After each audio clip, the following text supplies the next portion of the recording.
Whenever we read Mahabharat, we read, we understand, we enjoy Mahabharat on the human plane and try to make much meaning in terms of social, ethical, political values. But this is not all the meaning of Mahabharata. The divinity of Sri Krishnavatar is the only explanation that could fill the numerous gaps in Mahabharata, and let us try to understand Mahabharata from the spiritual plane.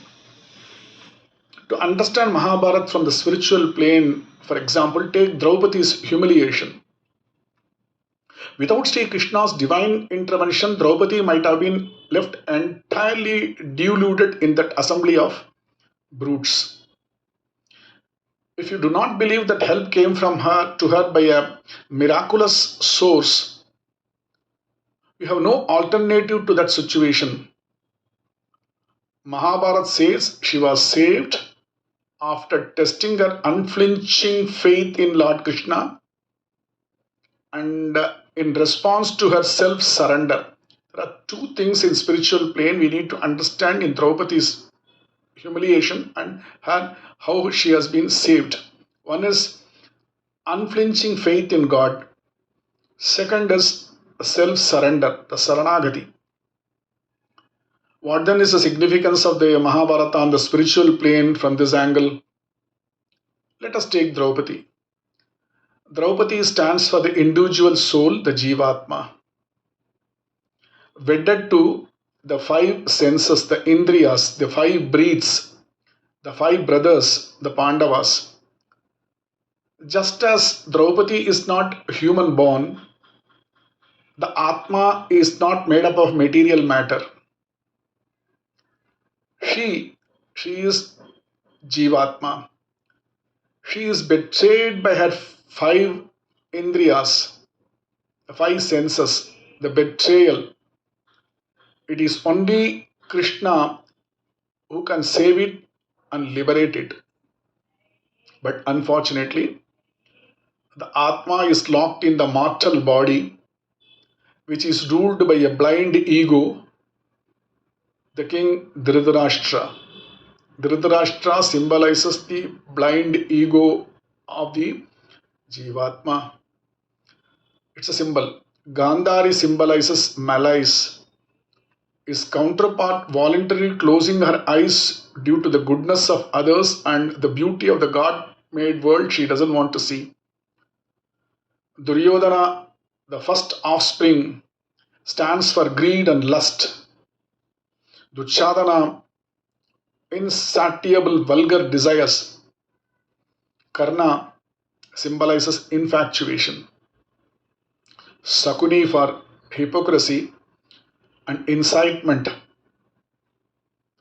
The 100 children of the blind forces stand obviously for numerous other forms of ignorance, agyata, agyanam, the ignorance forces of this Atma, and that makes the bondage. Bhishma, Drona, and Kripa are the neutral persons stand for valor, prowess, learning ability of the Jivatma.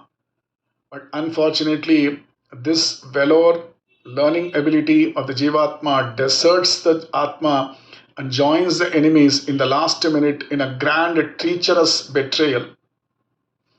Vidura stands for wisdom, and the problem here is, though the wisdom is there, the wisdom is actually being ridiculed, and those evil forces do not obey in the Jivatma. Thus, it becomes ineffectual, whatever wisdom we have, and incapable of saving the individual Atma.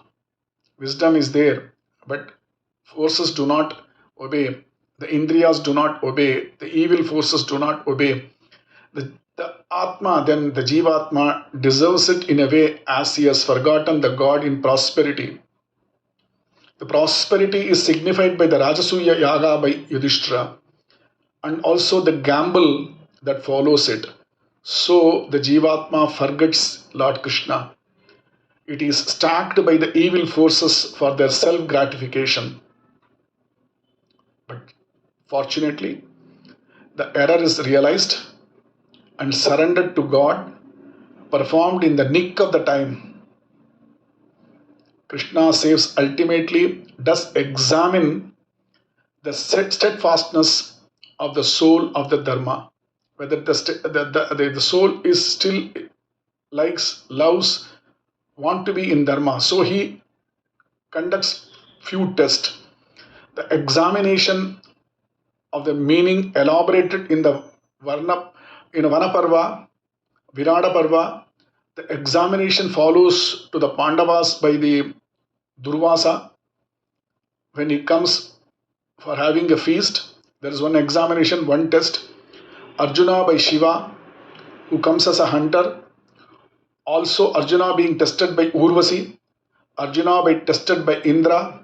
Yudhishthira tested by Yama. They are all the open tests to find out whether these people really want to be in the path of Dharma. In the incognito period of travel's humiliation of Kichaka is also there.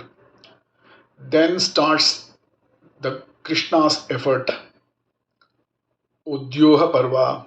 Ut is signified by the symbol Ut in the Upanishads. It is Krishna, it is the God. And his efforts are what are going to save the individual Jivatma when all the self efforts of the soul are of no use. God first advises the evil forces to listen to the senses and come to a compromise. But when they do not listen, he wages a war against them.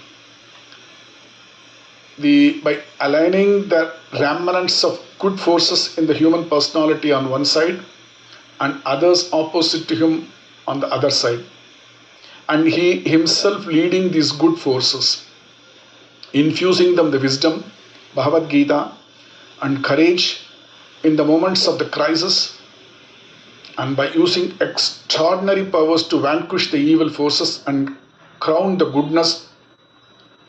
The rule of the right signifies the order of the life as envisaged by Krishna. Such is the spiritual meaning of the story of Mahabharata.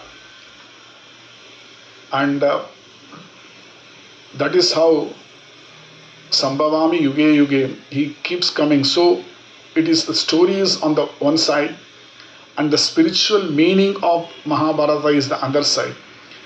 When as a young reader we also try to get the meaning of the story. As we mature, as we grow up, we enjoy the spiritual plane of the spiritual meaning of Mahabharata, and this Jivatma try to understand the enemies are the senses, the evil forces, the wisdom is being betrayed, and finally we get the real wisdom only by self surrender and unflinching faith. This is Mahabharata.